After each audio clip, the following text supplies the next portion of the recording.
And for me, I don't understand why folks in the UX community are like, yeah, we don't need jobs to be done, or it's a gimmick. And we've already done all this and we do this. I'm like, yeah, you have, but you failed. Like I said at the beginning, we failed. I believe UX has failed to tell businesses what to do.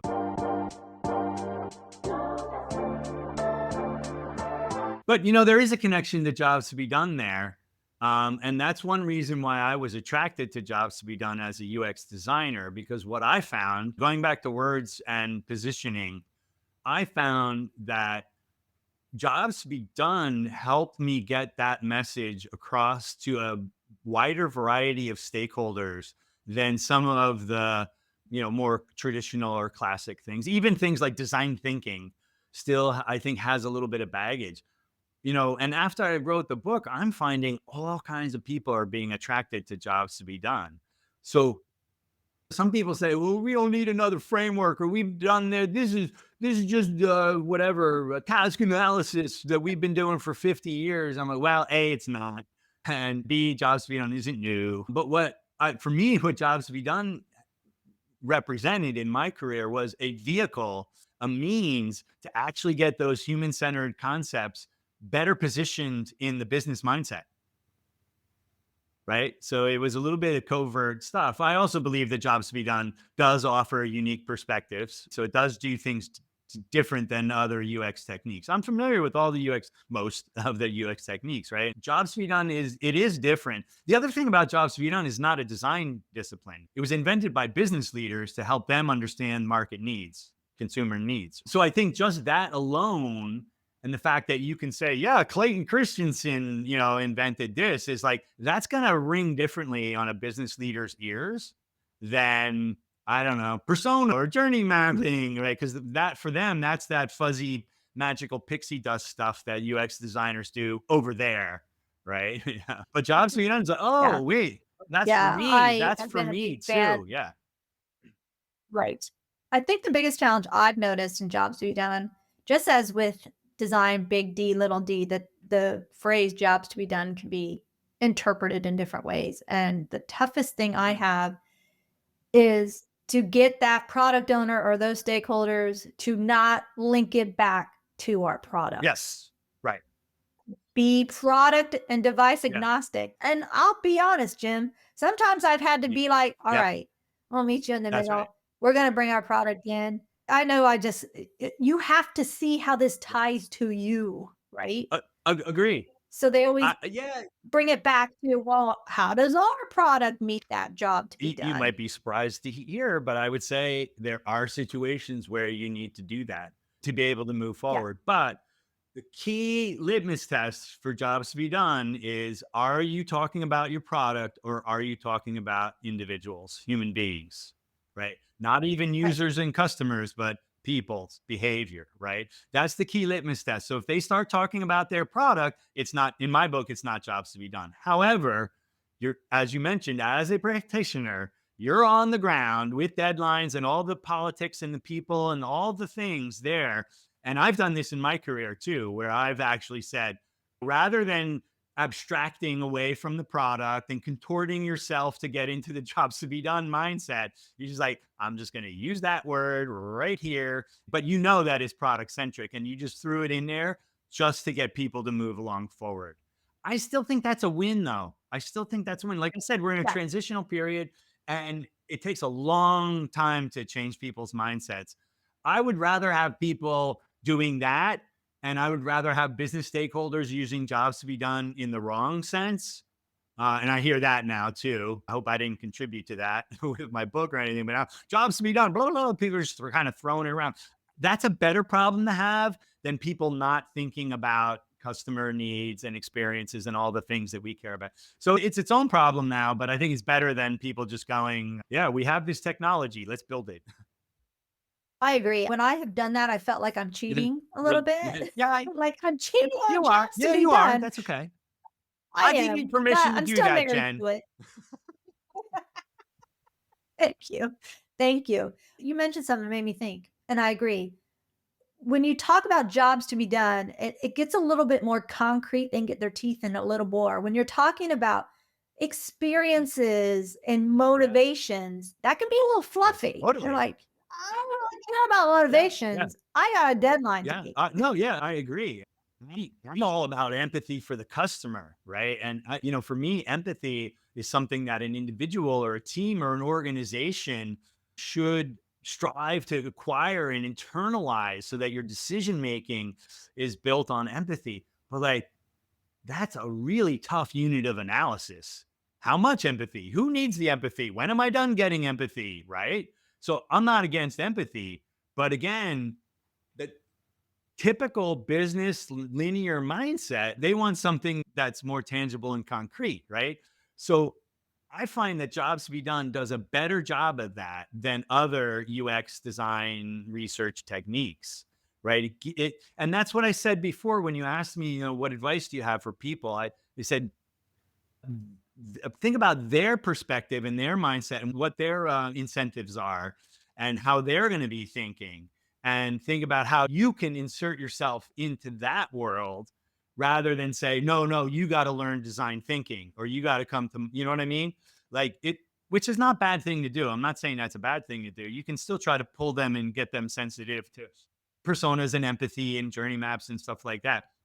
But for me, Jobs to be Done was a much better way to get linear thinking business stakeholders focused on the customer in a way that fits into their schema of things, their set of assumptions. Yeah, I love it. It's almost like you're It's covertly tricking covert. them, but it's not malicious. It's meeting them where they are, Exactly. right? I Yeah. agree. I think that's why it's so Yeah. effective is that it kind of speaks both languages. Yeah, It's like a yeah, it translator. is. It absolutely is. And I don't know, when I first came across Jobs to be Done, I read about it in Harvard Business Review, Tony Ulwick's article, Turn Customer Needs into Innovation, or I forget the title now. And I was like, what? I'm reading the Harvard Business Review and that's a headline? This is everything that I worked up towards into that. And then I started reading it and it's all about, whoa. And I'm like, holy cow, this is my covert way to start speaking with business stakeholders, meeting them where they are about customers and customer needs.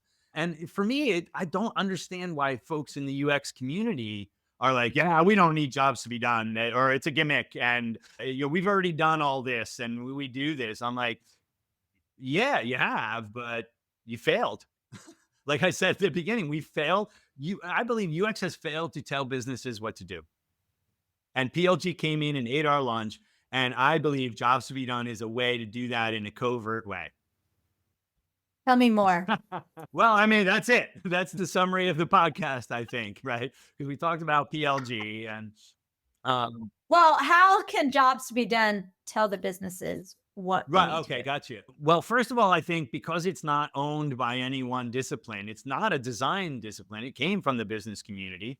And I talk to product managers, marketing people, entrepreneurs, all kinds of teams. I'm looking at Jobs to be Done in sales right now as well, too, that people can relate to it across the board. I feel better than, things like empathy, right? Or, design Right. thinking. People can relate to it in a different way. So right there, the positioning of it, I think, is better. But the other thing is the specificity and the rigor, I think, that goes into finding unmet needs and showing the process of getting a job done is also something that business stakeholders can appreciate, right? So we first define a focused job that's relevant both to us as an organization, but also to the people that we serve. So you're trying to find product market fit before you even start doing research, is like, what's the job that we want to help people get done? And what's the job that they want to get done? We call that the focus job. And that becomes your unit of analysis. The unit of analysis is not empathy. For me, empathy is what comes out of the research. It's not the centerpiece. But the centerpiece is this very concrete, we call it a functional job. It's like, shop for a new home, or what's another good job to be done that I've been looking at recently? I can't even think of a good example now. I have tons of examples. Shop for a new home, or even something like find a healthcare provider. I was working with health insurance recently as well, too. That becomes a unit of analysis. It's really tangible. Right. And then from there, what we do is we can build a job map. How do people get that job done independent of technology? And by doing that independent of technology type of thinking, the research becomes more foundational and the longevity of it is much greater than other types of research that I've seen before, because you're not associated with your product or your solution or your brand, right? So if you talk about how do people shop for a new home and write it in a way that you can answer the question, how did they do it 50 years ago?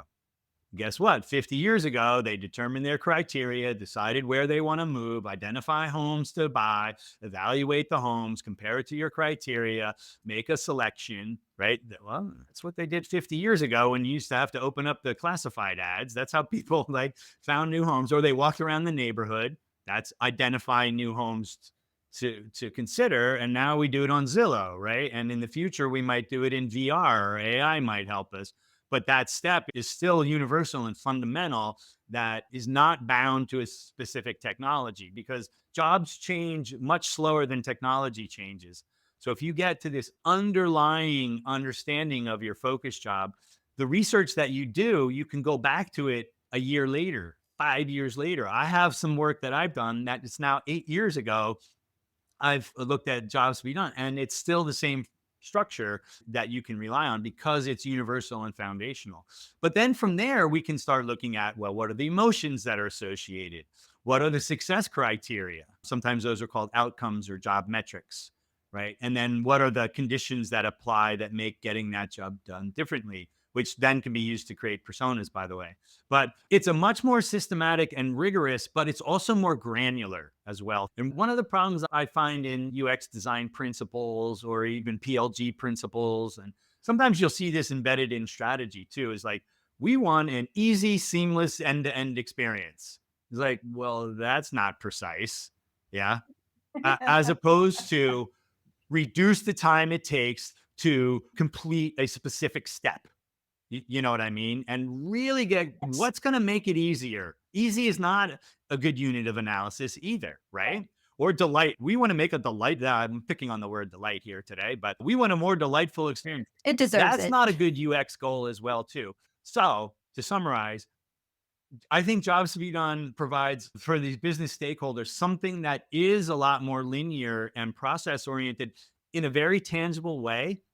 But then in terms of innovation, it also comes out with something that's far more specific and granular. And I believe if you're trying to create differentiated value and you're trying to find a unique path in the market, even with a single screen, I'm not just talking about your whole company, like at every level, right? I think jobs to be done provides the specificity and the rigor needed to do that.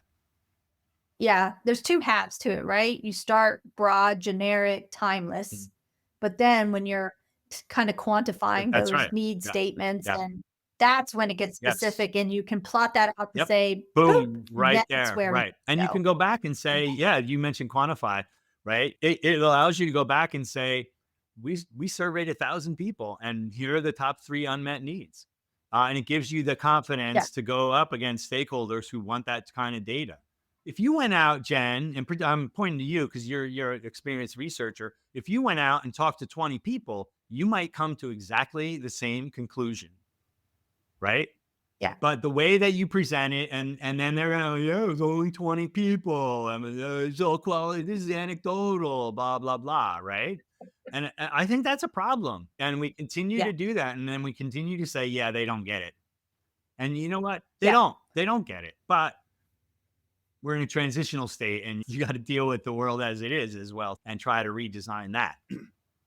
Yeah, that's true. And I want to touch a little bit more upon Yeah, that, Jim, the yeah, qual research data versus the yeah, quantitative data. Because so many business-minded linear yeah, folks are just send out a survey and tell and get the yeah, answer. We'll look at analytics. That will tell yep, us all the right. things. Not that looking at analytics isn't valuable. It absolutely Oh yeah, is to a yeah. so, what do you do It's, when you've got a quant yeah. mindset going on I don't around know. you? That really gets my blood boiling when I see that unfold very quickly in front of my eyes. Hey, we got this quant stuff. Oh, blah, blah, blah, blah, blah. And that must mean, and then they try to interpret it. That must mean this. Oh, let's make a decision. I'm like, what? I'm like, that does not match my reality. right? Because I'm out I still am in my current role. I'm out talking to customers, people, doing podcasts. I'm out talking, and I believe I have a pretty good sense. I used to have a better sense when I was a customer success person because I was talking to customers all the time. And I've seen this play out where then the quantitative data comes in and it's reliable, right? That is, it's repeatable and consistent, and it describes what happened, right? And then I see that and I'm like, that does not match my real world qualitative understanding of what's going on. So that's one thing. The other thing that I believe is, and that happens a lot. By the way, underlying that is, well, we're measuring what we can, what we have Right. data to. So that's another problem with the data.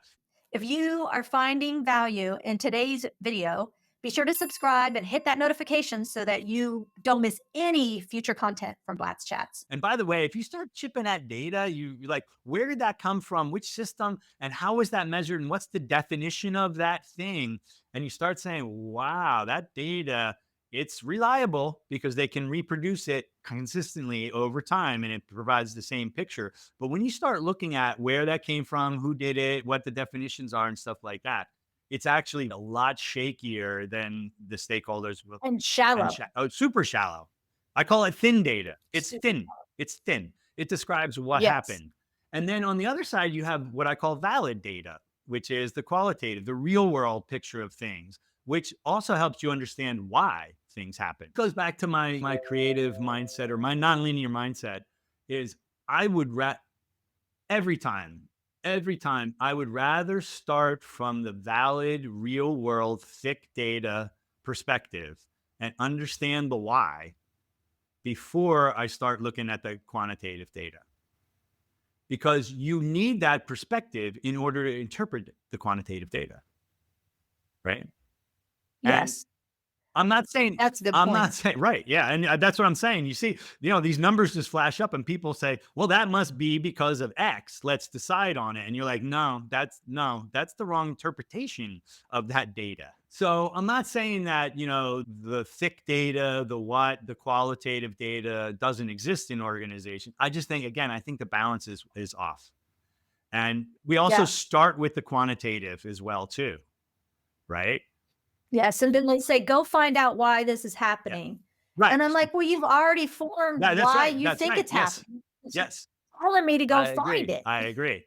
It should be, we have a problem or a challenge to solve. Let's go out and talk to 10 people or 20 people. Let's observe them. Let's get some customers in and talk to them about it so we can understand the context, the real world context, and then go, okay, what are all the numbers around that so that how to interpret those. But we typically do it the other way around, or worse off, we just look at one side of it. We just look at reliable data. And And the assumption is that the reliable data is also valid, that the reliable, consistent Yes. picture, but sometimes, a lot of times Yeah. it's off the center of the target. It has a lot of heat. It's a big hole in the target, out on the third ring. It's a big hole. So it feels important, but I would rather be closer to center and just have a few little pokes in there, but it's closer to center. For Yeah. me, that's far more valuable than having a big, bullet hole way up here, just to use a target metaphor, that's not matching the real world. So that's kind of my take on that as well. And I wish that a lot of business stakeholders and businesses decisions were far more balanced. It may not change those decisions in the end, but I still feel that Sure. there's nuance and there's opportunities that get expunged by just focusing on quantitative data. I agree. And by exposing that, you expose assumptions. Yes. Yes. Right. So, and I think that to me, that's a win. I agree. I agree. Yeah. Sometimes flattering, like, you say this is the That's right. way it goes. That's Well, what about Yeah. this? And they're like, well, what about That's that? right. That's right. Yeah. And you can. So, for example, like call volume, right? Reasons people call in to a bank. Let's say they say the number one reason is credit card. I'm like, okay, what about it? I can think of 20 reasons off That's the right. top of my That's head right. why somebody's calling in for a credit That's right. card. And they're all probably negative because no one's calling into a bank for a good Right. time I and saying, love I my love credit my card. credit Yeah. card. Thank you for my credit card. No No. one's doing that. So where if you know credit cards, the number one reason why they're calling in, well, we need to go 1, 2, 3 levels deeper to solve Right. problems. And they don't, they're like, well, it's credit Yeah, card. right. Yeah. Like, That's it. And it stays at, yep. We have 100,000 calls a year, and credit card is the number one reason. Let's dogpile on credit card. Okay. What does that mean? What do we do? Why? What is the underlying issue? What is the real issue? What is the reality of things? Right. what can we fix and Yep. not fix, Yep. right? Like, if someone's lost their credit card, no matter what, people are going to call in for that. We can't Okay. fix that. But if they're calling in because their password's weird, or I don't know, Yep. whatever reason why that we could Yes. fix, okay, Yep. those are things that we can Totally. I agree. influence. Yeah. And the thing to Yeah. do is to It's say, so but then you say, yeah, if we can reduce call volume by 10%, that saves X number of dollars growth, right? So that for me, that also gets back to tying the fix to some kind of growth, right? And here's the thing about growth. Growth from a bottom line business perspective has generally two components. One is cost savings, and the other is revenue generating, getting new money in. Sales and marketing are usually about revenue generation, and UX is very often around cost saving. Like the example that we just said, if people can get to the shopping cart in fewer clicks, well, that's actually a revenue generator. Now that I think about it, there are some revenue generators, reducing right? call The calls. stronger argument, again, this is having empathy for the business mindset. The stronger argument is revenue generating, right? Cost savings matters, but that's usually an austerity measure kind of mindset. If you're pushing on the gas and going, you want to know what's going to give me more fuel. So if you're a UX designer and you want to think about helping the business grow, find the things that you do where you can say, I'll make you more money, right?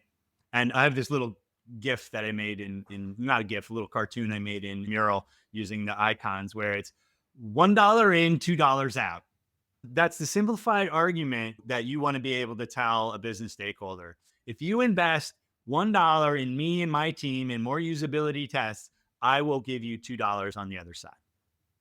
That is a compelling Sells. argument for a lot of business stakeholders. Yeah, that's really Where good. we That's haven't really been good. good at telling that story. Right. Well, it's hard to show It's very that hard for us to show it because ultimately. the stuff that we do isn't really as measurable as, clicks and eyeballs in marketing or sales deals closed or traffic to the site from the product standpoint. It's hard to show that type of thing. Yeah. I think that's a struggle from UX as a Eh, discipline, right? Showing that Yeah. ROI. I would still say you can try to position it that way, and you can make, if there's any evidence that that's true, I think you can start making that claim and say, I have evidence that if you invest in this, you'll generate more revenue. And at least get that out in that form. But you don't want to say, if you invest in me, customers will be more delighted. Okay, that's nice. Okay, and we're going to go over here back to our, limited business decision making over there, right? But if you say, hey, I'm going to generate more revenue, they say, what? Really? You'll get them to lean in a little bit more. That's all you need to do is just get them to lean in rather than being like, I don't know what they do over there. Yeah, that's good. Mhm. I think that's a really good way to brainstorm around that a little bit as a UX Yeah. person. How can I show I can make some money Yeah. from this? Yep. Right? Exactly. It might be bullshit, but Yeah, it might be a it's worth hypothesis or a hunch, or it might be theoretical in nature, but right. it can be posed as something theoretical in nature and say, "Hey, do you think that if we do this thing and we increase that, won't that mean more money for you?" And they may say how much, and you're like, "Well, I can't say how much, but don't you think that that's better for you?" You know what I mean? Just proposing that and putting that in there as the conversation. Again, this is really more about positioning than can you craft a great interaction design, graphic design experience. It's more about positioning the value of what you do. And it doesn't even have to be ROI, the hard ROI numbers. Well, that's the thing. Sales, it's really easy. The equation is very short. It's if I close more deals, I get more money, right? But in UX, the equation is much more convoluted. So cause and effect is so far away that it's hard to measure and it's hard to prove. But you can still try to show the calculus to business stakeholders and say, well, if I do that and then users do this and then they do that, doesn't that mean more money for you? I love Yeah. that. And if you think about it, businesses are hedging their bets the same way. They don't always know exact All the numbers, time. All the time. Yep. Yep. right? So we're doing the same Yep. thing, or they could put numbers Yep. around it and Yep. they And don't that's why know, I said just start honestly. peppering the word growth in your language, because that's what the other guys are doing as well too. They're talking about, don't you Yeah. want to grow? Yeah, we want to grow more revenue. Blah, blah, blah. There's a little bit of a, yeah, like a, I don't know what kind of culture that is. Rah rah, kind of grow, grow, grow, and they're just saying grow, grow, grow, grow, and that's why I'm saying I've seen that. Like they just say grow, grow, grow, grow, grow, and you guys are just saying that. um, the Yeah. other thing that I learned too from my friend Ashley Welsh, she wrote another. Here's a book for you, another book. Everybody get ready. More I books. got it right here. It's called Naked Sales. Yes. Okay. You can Okay. keep your clothes on while you read it, despite the title. But what she shows there is how to use design thinking in sales contexts. So, how you use a designerly mindset and design thinking for sales. And she's been doing this for a long time. She has a background in sales. She's very, very friendly with design thinkers. And she knows the secret handshake there. But what she finds is that it's a lot easier for her to show the value, the ROI, because she's directly associated with sales. I came in, Yeah. trained your salespeople to think differently, more money, right? So one thing for UX is, um, how can you get closer to the sales teams and the sales goals? It doesn't even have to be the team. I'm not saying go to lunch with salespeople, but how can you be more influential to the sales revenue targets? And associate yourself and your OKRs or whatever you have, try to associate yourself. And I don't know, I have no idea what this means, Jen, but like it's a challenge, right? It's like, can you show that Right. something you did affects their goals, right? Yeah. And if you, that's better than cost savings. That's better than cost savings, is to show that gas pedal, because sales is seen as the gas pedal, right? If the UX can be closer to the gas pedal, you'll be seen more as a growth lever overall. Yeah. Well, also sales has the customer's ear Yes. sometimes. Yes. So Yeah. they're getting things that aren't Oh my working. God. If you can, I mean, it's a research Yep. resource. Oh, it absolutely is. In fact, I've gotten friendly with an organization. It's a startup called FourFour, written out the word for, FourFour AI dot. I think that's their domain, FourFour.ai. And what they do is they do listening, because these days most sales calls and most customer success calls are recorded. They use something like Chorus AI. There's a bunch of tools out there that record them and then create a summary for it. So you have a database. Usually, an organization has a database of all sales calls with the video and the transcriptions and a summary of each of these things. What their solution does is it looks at those calls and harvests research insights. The signal to noise ratio is terrible. It's terrible, but there is signal in their calls, and what they can then extract. They actually using the jobs to be done format to extract that out of it, and they put it back in a job story. So it's doing this broad listening. AI is doing listening to all these customer insights that's happening with your sales teams and your customer success teams, and you could think about support too. It's listening to that, finding the nuggets of insight that are business decision critical things, and then using jobs to be done as a way to formulate that back out. That's Yes. awesome. Yeah. I mean, that should be standard, Yeah. I honestly. know. Yeah. When they told me about that, I was like, that's so simple. It's brilliant. It's brilliantly It simple is. idea. And that's one thing I learned when Yeah. I moved from more design roles to the customer success role here at Mural, because I was looking at post sales customer relationships and management over lifetime. Year one, year two, some customers we've had for 10 years now, and you have personal relationships and that kind of thing. And I realized that a lot of the concerted research efforts that I had done, as good as they are, and I would never say don't do those. That's very, very important. Jobs to be done, usability tests, ethnography, whatever it is, continue to do those. But there is a lot of insight that I got just by being at the customer's office multiple times, or being on the phone with customers on let's say daily basis, right? The insight that I got exceeded what I felt, how informed I felt from doing a concerted research effort.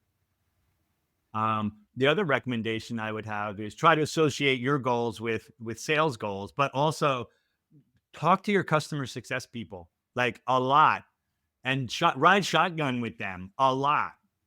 Yeah, because they're out there all the time dealing with customers, but they're not necessarily trained to, or they don't have the sensibility to spot those insights and be like, wow, Right. that's useful for product. So there's a big disconnect between sales and customer success in product, and that's actually what FourFour was trying to solve.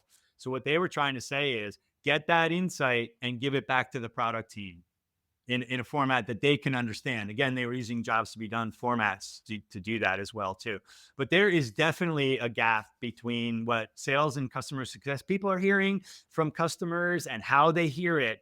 It's different than a user research project, and it's different than product quantitative analysis of usage and stuff like that. So there's a big pool of insight out there to be tapped. I love that, and you're so right, I've tagged along with sales folks and whatnot, and I'm just like, "Oh Yeah, my gosh, I never would," the things you that's don't right. know that That's right. come That's up. right. That's right. I'm like, Yeah. "Whoa." Right.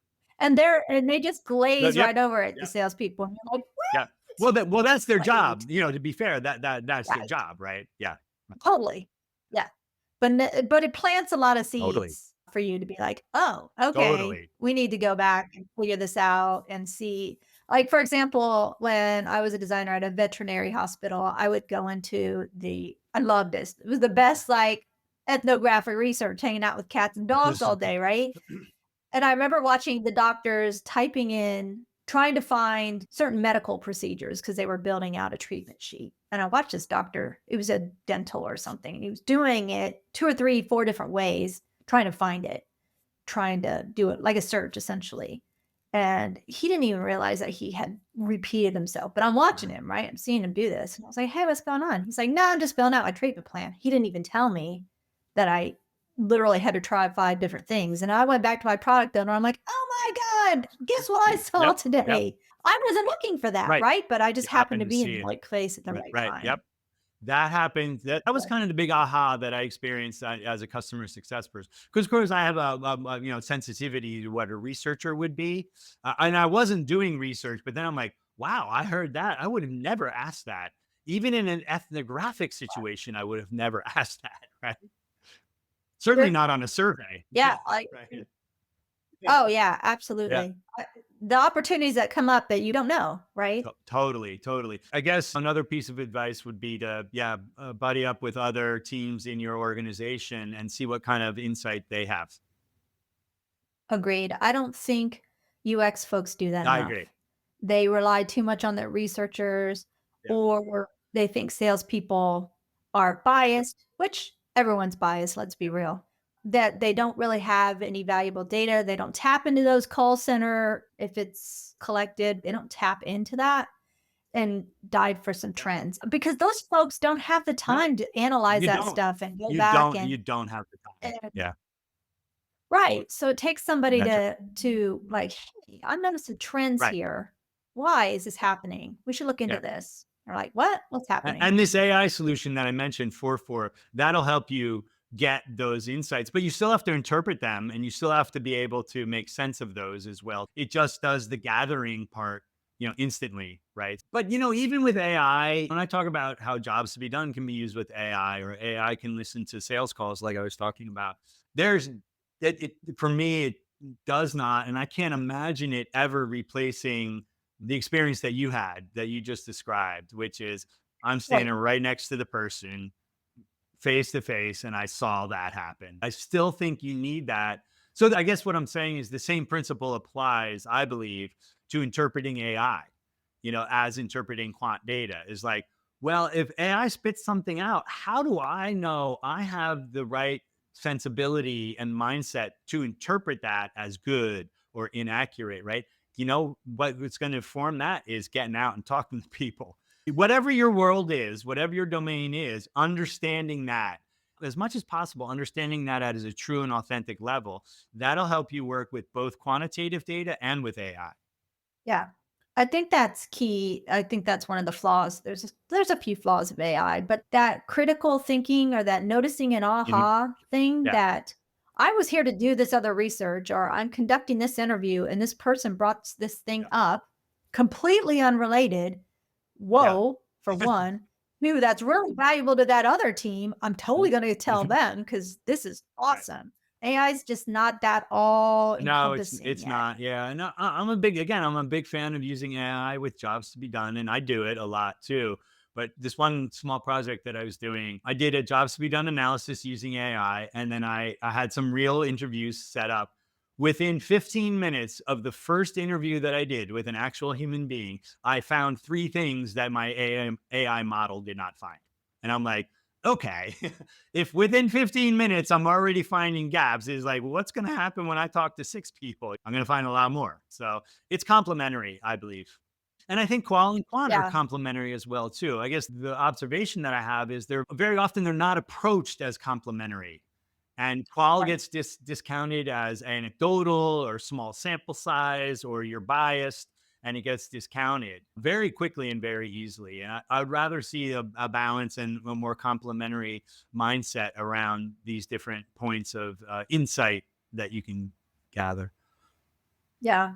I absolutely agree. I'd also love for us to be thinking beyond just a specific research question or solving a specific problem. Sometimes the best things come up Totally. haphazardly Totally. and you're like, "What? What? Yeah. What's that?" Yeah, no, I agree. That's actually a weakness of jobs to be done.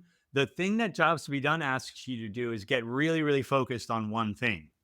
And as you know, when you go out and talk to human beings, you can try to steer the conversation around that one thing as much as possible, or your observations around that one thing. But 12 other things are going to come up. So, jobs to be done, there's a lot of, editing room floor cuts that don't make the jobs to be done research. I think that focus, though, which I usually say, keep another bucket of insights. The For jobs to be sure. done is just one style of research, and it is very focused. Here's the thing though. I believe that focus on that it's very singular as well. We're focusing only on that job. I think that's what allows you to then go and talk to business stakeholders. Because I've seen UX research and UX reports that try to take all of those cuts and all of those little insights and make a big salad out of them. And then people are like, yeah, but it's too much and people's eyes glaze over. I embrace all of those little unpredicted aha moments and all of that kind of thing too. But I think when you go back to business stakeholders, you don't just want to reflect that back out. And jobs to be done is a way to put it in a package that is laser focused on only one thing. What do you do with all the other stuff? I would say those are things for subsequent research or package them up in a different way as advice to product or insights that go back to marketing or whatever you're doing with them. Yeah, that's Yeah. fair. But you're right. You get other things that come up and doesn't mean they should be That's right. lost. Find the appropriate time to surface That's right. that. That's right. And I've committed this as a UX researcher. And you go on and you talk to 12 people. You want to tell all of each of those stories to all your stakeholders. And you really, Yes. really, really, really got to be judicious about what makes the cut and what doesn't. No. And then a lot falls out. Find other ways to work with that, or that subsequent data that can inform a different project and things like that. So knowledge management becomes a problem, right? Doesn't it, in UX research? Yeah, right. Huge. Yeah. Sure. Huge, and radiating that information out. Yep. That's Yep. something I'm struggling with right Totally. now. I want my work to get out to bigger people or Mhm. other people. So maybe they're like, whoa, I didn't know that. And vice versa. I want to hear what other people are learning. And I'd be like, oh, I can contribute to that, or I didn't know that, or we should look more into that. We're not very good at No, that sometimes. that's a Yeah, really tough challenge. That's a really, really tough challenge. it is. It is. So, Jim, I know we're getting close to time. We talked a lot about like just the UX industry overall and where it's gone and how it's changed. I would love to know, what would you like to see the future of UX look like? Yeah, I think it would be to aspire or strive towards the larger definition of it, the strategic UX, the, the counterpoint or the complement to PLG, to be not just the UI design, but a critical and strategic element in business thinking and design, design of business, that kind of thing. I don't know if that's going to happen, but that's kind of how I started out thinking about UX was we're going to take over the world, that kind of thing. And I feel like it shrunk. And maybe it's not called UX though. Maybe there's another label on it. But I would like to see that type of mindset rise to a level of influence and decision making inside of businesses. Yeah, I think it's even higher than product, right? It's I think it organizational is. I think it influence. is. And that goes back to what I was talking about these new types of businesses and organizations. Unfortunately, most of us are working and living within the classic organization type, which really grew out of the industrial era, and it's really hard to make progress there, move the needle there. But I do think we're in a transitional phase, so it takes a lot of wherewithal. It takes a lot of tenaciousness. It takes a lot of running your head against a wall and failing and trying again. Brick building one by one. You build a cathedral one stone at a time, right? That kind of mindset. So just stick with it, guys, right? Folks. Yeah, absolutely. That's the Yeah. challenge right Yeah. there. Well, I'm going to ask you this classic UX research question. I wouldn't be me if I Okay. didn't. Is there anything else that you'd like to talk about that we didn't get into today? Oh, wow. That we didn't get in. Or is it that we don't have that kind of time? Yeah, we don't have that kind of time. The one big topic, talking about the organization as well. You just mentioned it too, a little bit about knowledge management. But I like to frame things in terms of teamwork and collaboration because if you look at an organization, you have an org chart and a leader and management and reporting lines and performance reviews, and then you have operations and strategy and things like that. But then if you look at, well, yeah, but how does work actually get done in an organization? It's not in any of those things. Like there's this invisible force of it's a flexible space in between of how work actually happens. And I'm really interested in that. I'm coming at it from the perspective of collaboration, right? As soon as you have an organization with more than two people, you have to collaborate and you have to harmonize your mindsets and get alignment, right? Those types of things. Just thinking about jobs to be done, for example, or no, let's go to journey mapping, right? Because I wrote a book on mapping, right? I wrote the book at a time when people were saying, "What the heck's a journey map?" And I, explained it in mechanical terms. Now it's like, well, what's the purpose of a journey map, right? Because it's not customer facing. It's not something you charge customers for. It's for the teams internally to rally around and get a common picture of what the human experience is. Therefore, you need discussion. You need engagement. You need collaboration. So for me, a journey map is a collaboration tool. And a lot of the things that come out of UX then end up as collaboration tools, right? A persona is a collaboration tool ultimately. Why do you put it up in the workshop breakout room, right? Have that as a guiding light. So the one kind of secret sauce in all of this as well that I think fuels a lot of these challenge areas that UX and UX research have is making it a full contact sport, engaging with others, you know what I mean? With head on, right? It's not about the artifact, it's about the conversation, that type of thing. Therefore, how can we make UX and UX research more of a conversation inside of an organization and fueling collaboration? Yeah. Building those relationships to come together All of rather it. than like Yep. fighting Trust plays a against. role then, Yeah. psychological safety. I mean, all of these themes are for me part of when I say collaboration, I don't just mean meetings. It's how do you create an environment of psychological safety where a UX researcher in a room of 10 engineers doesn't feel afraid to speak their mind, right? Because that happens a lot too. I've done Right. it. Like you're like, well, I know differently, but I'm not raising my hand because I know you guys are, and I say guys because engineers are usually men.